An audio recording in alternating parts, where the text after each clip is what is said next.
अस्सलाम वालेकुम नाज़रीन, आप देख रहे हैं समाज टीवी। मैं हूं सोफिया सरदार। सबसे पहले शामिल करते हैं आज की अहम खबर।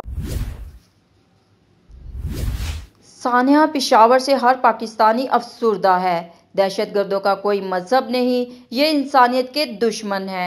मौजूदा हुक्मरानों ने मुल्क को इंतशार की तरफ धकेल दिया। 1 साल होने को है हुकूमत पर काबिज हुए मौजूदा हुकूमत का सारा जोर इमरान खान और तहरीक इंसाफ की क़यादत से इंतकाम पर लगा हुआ है।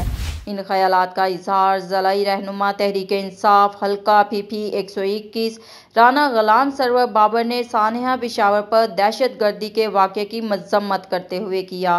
उन्होंने कहा कि ये दहशतगर्द कैसे लोग हैं जिन्होंने खाना खुदा मसाजिद को टारगेट करना अपना हदफ बना रखा है। ये मुसलमान नहीं बल्कि इंसानियत के दुश्मन हैं। इनका कोई मजहब नहीं।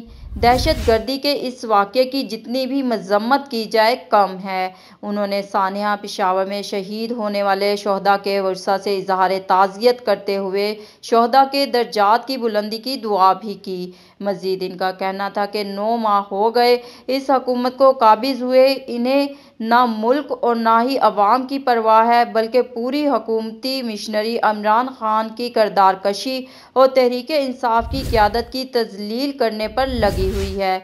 मुल्क को इंतशार की तरफ धकेल दिया गया है। मौजूदा इम्पोर्टेड हुकूमत को इमरान खान पर इल्ज़ामात लगाने के सिवा कोई काम नहीं है। वज़ीर दाखिला के गैर संजीदा बयानात मुल्क की सालमियत के लिए ख़तरे का बाइस बन रहे हैं। मुल्क की ज़रूरत है कि यहाँ फ़ी अल-फ़ौर आम इंतख़ाबात करवा दिए जाएँ ताकि मुल्क में इस्तेहकाम आ सके।